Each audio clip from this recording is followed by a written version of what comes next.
Gergovie 360, le podcast panoramique du musée de Gergovie. Bonjour et bienvenue sur Gergovie 360, le podcast panoramique du musée archéologique de la bataille de Gergovie. Dans ce programme, l'équipe du musée donne la parole à toutes les personnes qui font vivre l'histoire de Gergovie. Les chercheurs, les archéologues, les passionnés. Ensemble, nous évoquons leur vocation, leurs découvertes et leur rapport sensible au site de Gergovie. Pour ce deuxième rendez-vous, Sylvain, responsable communication, et moi-même, Frédéric, directeur du musée, nous accueillons aujourd'hui Dominique Garcia. Archéologue, historien, spécialiste de la Gaule pré-romaine et professeur des universités à l'université Aix-Marseille, Dominique Garcia est depuis 2014 président de l'INRAP, l'Institut national de recherche archéologique préventive.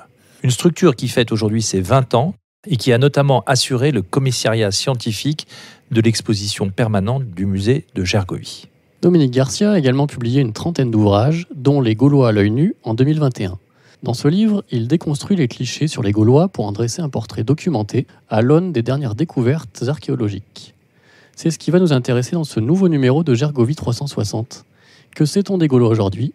Comment peut-on continuer d'en apprendre davantage sur ce peuple, ou plutôt ces peuples ? Et en quoi les fouilles menées à Gergovie font avancer nos connaissances ? Bonjour Dominique. Bonjour. Avant de rentrer dans le vif du sujet de ce podcast, nous voudrions savoir comment vous est venue cette passion pour l'archéologie. Êtes-vous tombé dans la marmite dès votre plus jeune âge ou cela vous est-il venu progressivement au gré de toutes vos découvertes ? Non, ça m'est arrivé très, très jeune. Moi, j'avais 10-11 ans. Dans mon entrée au collège, il y avait un professeur de lettres classiques qui avait mis en place un club d'archéologie. Et donc, nous allions le mercredi, le samedi, le dimanche dans son R6. Il nous faisait visiter les sites archéologiques de la région. Il nous amenait prospecter. Et puis ensuite, il utilisait ses outils dans une vieille forme d'éducation populaire pour nous expliquer le passé de notre région, nous apprendre des rudiments de grec, de latin, et voilà, faire de l'histoire ancrée dans le paysage. Et les outils, c'était quoi ? C'était Alors, c'était les tessons. Voilà, c'est ça. Non, voilà, pardon. Les outils, c'était les objets archéologiques que nous trouvions et à partir duquel il essayait, mon archéologie à moi était d'abord une archéologie des paysages. C'est-à-dire qu'en fin de compte, on habitait un espace dans lequel on voyait la montagne d'Agde, qui était un ancien colonie grecque. On voyait le château du village. On allait dans les vignes de nos parents et on voyait des tessons de céramique par terre. Et lui, en fin de compte, nous a expliqué que tout ce qu'on avait autour de nous correspondait à des différentes étapes de la construction de ce paysage. Donc, il nous a permis de remettre dans l'ordre les objets de ce paysage. On va s'intéresser maintenant au sujet qui nous réunit aujourd'hui, c'est Gergovie. Et ce qu'on voulait savoir, c'est ce que Gergovie évoque personnellement pour vous. Peut-être que justement, ce nom a dû sonner à vos oreilles quand vous aviez 10-11 ans. Et qu'est-ce qu'il évoque pour vous aujourd'hui ? Exactement, c'était un nom avant tout, parce que c'était au-delà de mes paysages. Mon paysage à moi, il partait du sud vers le nord, il allait de la Méditerranée, il s'arrêtait au Larzac, et Gergovie, c'était après. Et en revanche, c'est un nom qui résonnait fort dans l'histoire de notre pays, qui résonnait fort dans la culture populaire, donc qui a d'abord été un nom, ensuite des documents archéologiques, des écrits, avant d'être un espace que j'ai pu arpenter, que j'ai pu parcourir. Donc à la fois quelque chose qui était proche parce que ça appartenait à ma culture, comme à la culture de tous les Français, et à la fois très loin parce que je ne l'avais jamais touché, je ne l'avais jamais vu. Et justement, à quel moment vous avez découvert pour la première fois Gergovie et qu'est-ce qu'il en est resté, votre première impression en arrivant sur ce plateau magique ? Alors un sentiment de bascule, parce qu'aujourd'hui, quand on place Gergovie, on le place au centre de la Gaule, et voilà, comme une capitale des Arvernes. Et pour moi, c'était là aussi, dans une géographie sud-nord, un moment où je passais de mes Gaulois romanisés à un espace celtique beaucoup plus large. Donc voilà, on passe le Larzac, on franchit le Massif central et on arrive à un endroit qui est bien visible, qui marque ce territoire, mais on passe dans un autre espace, celui d'un espace gaulois encore plus grand que celui qu'on appréhendait jusqu'à présent. Et donc au départ, pour moi, Gergovie, c'est quelque chose que je vois de la route, que je vois de la plaine de la Limagne, et ensuite je l'arpente. Et puis, une fois que je suis sur place, je devine un espace tout autour dans lequel, effectivement, on a ce choc. On a l'impression, quand on est à Gergovie, à 360, de maîtriser un espace. Cette fois-ci, on sort de son pays pour s'approprier un espace qui est beaucoup plus large. Dans votre livre, Les Gaulois à l'œil nu, vous parlez de Gergovie, entre autres, mais vous dressez surtout un portrait actualisé des Gaulois. Et en introduction, vous précisez une chose qui m'a plutôt interpellé, c'est à savoir qu'il n'y a pas de peuple originel, mais une communauté qui produit de façon progressive une même histoire et une culture, je cite. Est-ce que vous pouvez nous en dire plus? Parce que c'est vraiment une introduction importante sur votre livre, et puis en général sur la vision qu'on a des peuples et de l'histoire. Alors effectivement, aujourd'hui, les anthropologues, les historiens, les archéologues redéfinissent la notion de peuple. Pendant longtemps, quand on parlait des Gaulois, on disait l'origine des Français.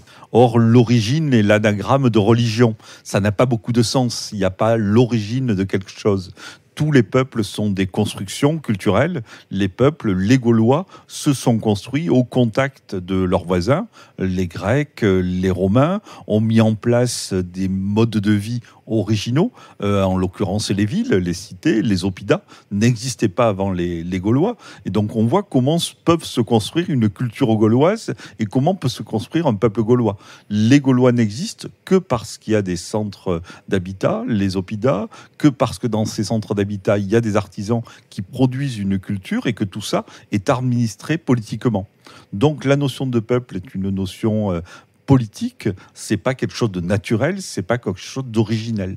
On parlait justement de peuple originel, d'un peuple qui se construit de façon progressive. Je voudrais qu'on en profite pour parler d'une chose, en fait, c'est une question qu'on peut se poser, mais ils viennent d'où les Gaulois, finalement? Ah non, les Gaulois, ils viennent de là, comme tout le monde. En fin de compte, il n'y a pas de grande migration gauloise. Le terme de migration gauloise qu'on évoque souvent est un terme emprunté aux auteurs grecs et romains, qui est un peu paradoxal. Les colons, les Grecs, on ne dit pas qu'ils étaient des migrants, on dit qu'ils étaient des colons. Les Romains, on ne dit pas qu'ils ont migré, on dit qu'ils ont fait une conquête.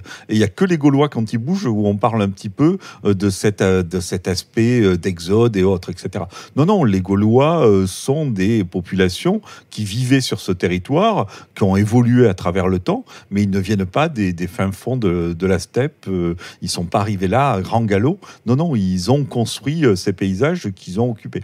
Mais justement, quelles sont les autres idées reçues sur lesquelles que vous contestez, que vous attaquez dans votre livre par rapport à l'image du Gaulois Alors, il y a les idées reçues et puis ce qu'apporte l'archéologie en neuf, parce qu'il ne faut pas être uniquement dans la déconstruction, parce que l'image d'Astérix, le Gaulois, pourquoi pas, on peut vivre avec, elle est sympathique, mais montrer qu'à côté de cette culture populaire, à côté de ces idées reçues, il y a aussi quelque chose qui se met en place et qui se construit. Alors déjà, dire que le territoire de la Gaule est bien plus large que le territoire de la seule France, il y avait une partie de la Suisse, une partie de la Belgique, qui était gauloise, et donc ça c'est intéressant de redéfinir cet espace-là, qu'inversement, par définition, les Outre-mer, la Corse, n'était pas gauloise en tant que telle. Donc c'est redéfinir un espace géographique, montrer qu'effectivement, grâce à l'archéologie aujourd'hui, on arrive à avoir un peu des nuances dans les formes d'habitat.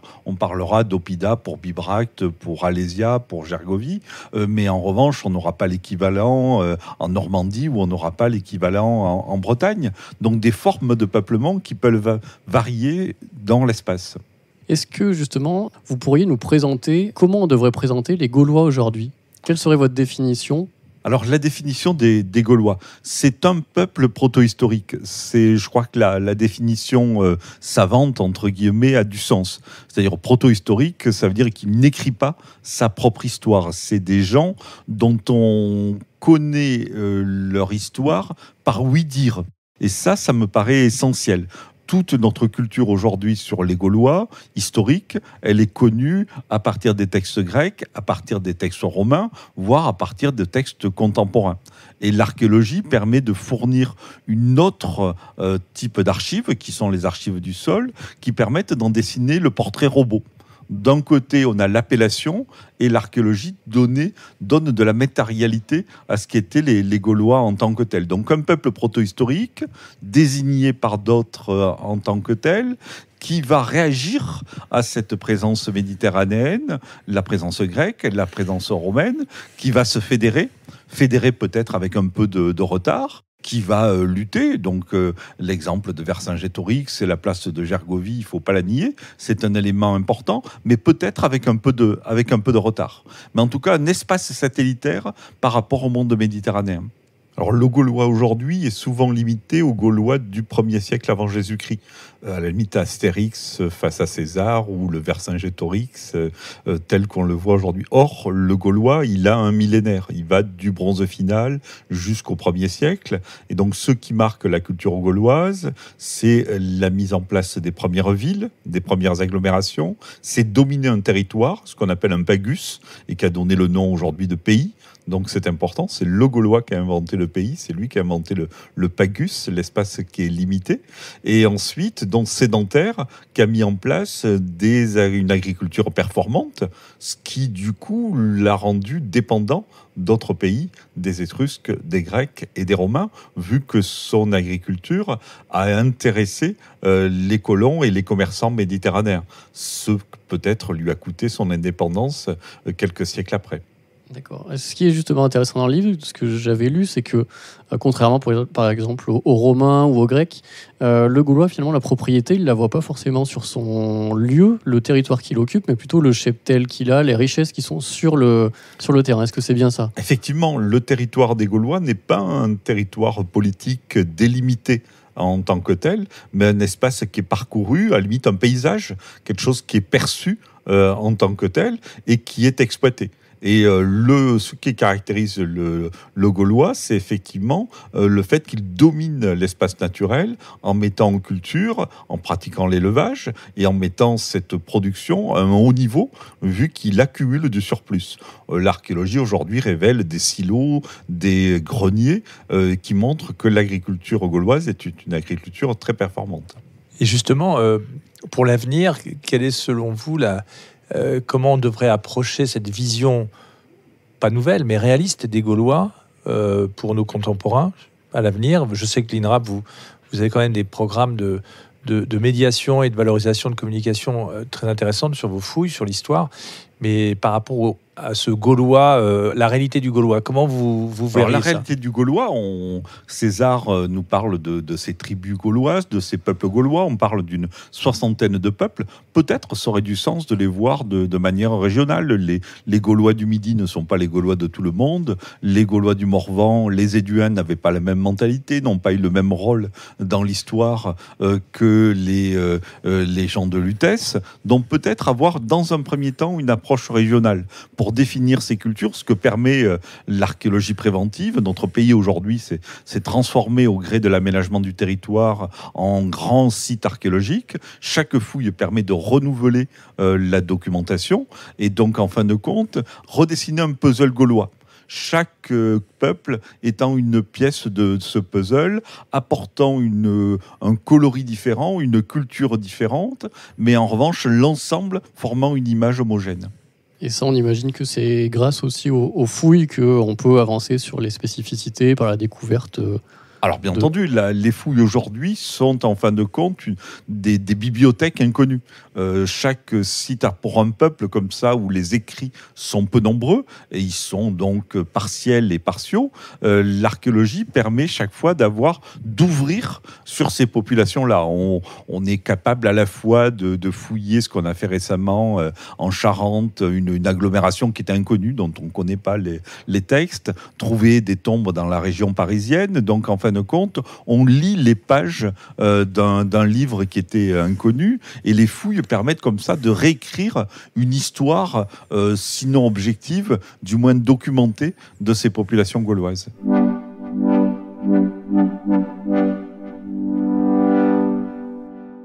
Nous sommes sur le plateau de Gergovie, nous sommes à l'intérieur du musée de Gergovie.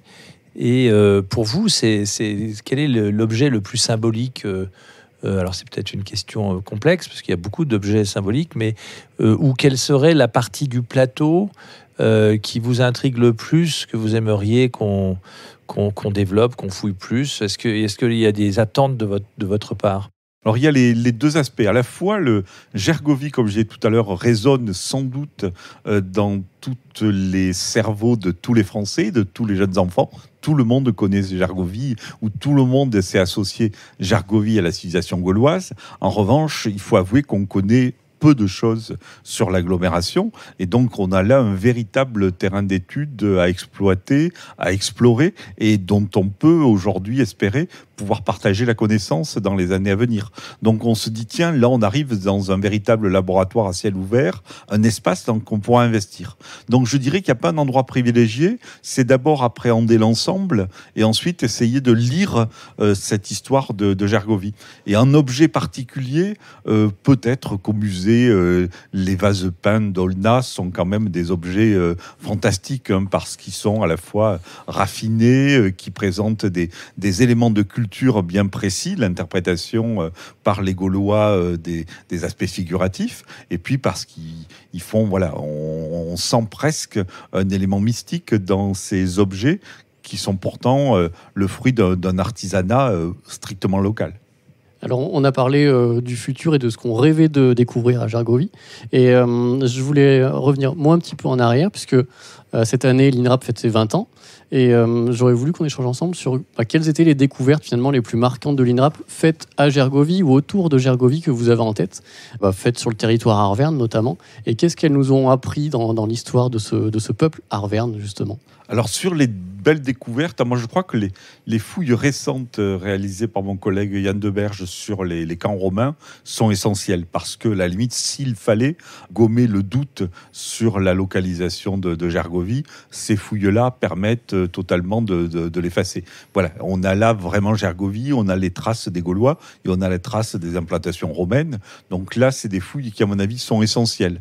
On gomme toute fake news et on produit une documentation nouvelle sur un élément stratégique, géopolitique important, le conflit, l'affrontement entre les Gaulois et les Romains. Donc ça, c'est un aspect qui me paraît aujourd'hui important.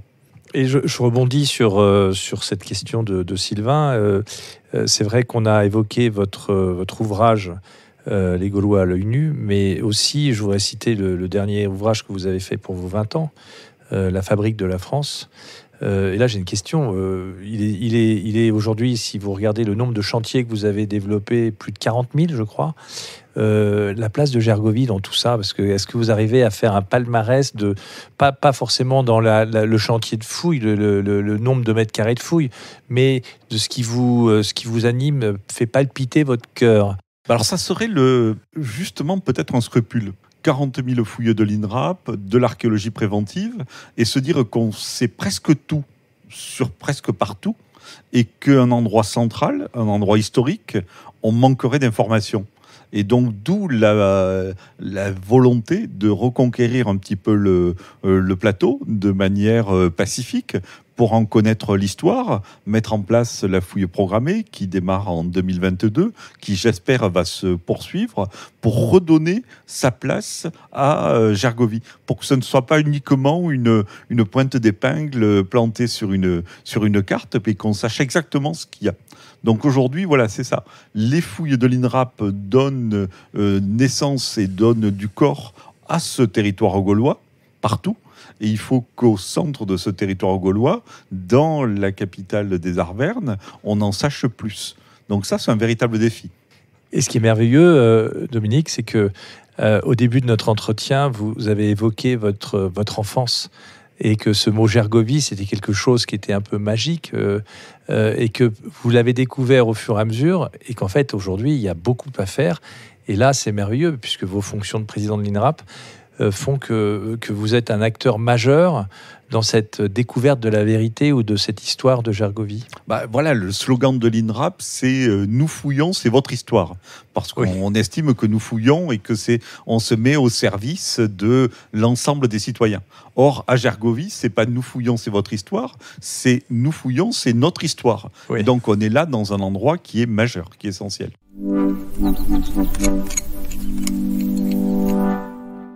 Une dernière question, mais on a parlé rapidement des fouilles débutées en 2022. Est-ce que vous pouvez justement nous présenter l'ambition de ces fouilles, où elles se situent sur le plateau, pour en savoir un petit peu plus? Alors, on a voulu travailler de façon modeste et efficace. C'est-à-dire qu'en fin de compte, la fouille de cette année est une fouille qui reprend des travaux anciens, notamment ceux qui avaient été menés par Jean-Jacques Hatt pendant la Deuxième Guerre mondiale. Et donc, on veut d'abord faire un état documentaire, un état sanitaire du lieu, pour ensuite pouvoir proposer un programme ambitieux élargi à d'autres secteurs de Gergovie. C'est-à-dire qu'en fin de compte, pas fouiller pour avoir envie de fouiller, mais essayer d'aborder le dossier dans l'ordre avec méthode. Une dernière question, Dominique, la fameuse question qu'on ne vous a pas posée. Qu'est-ce que vous aimeriez qu'on vous pose comme question, en fait, en tant que président de l'INRAP?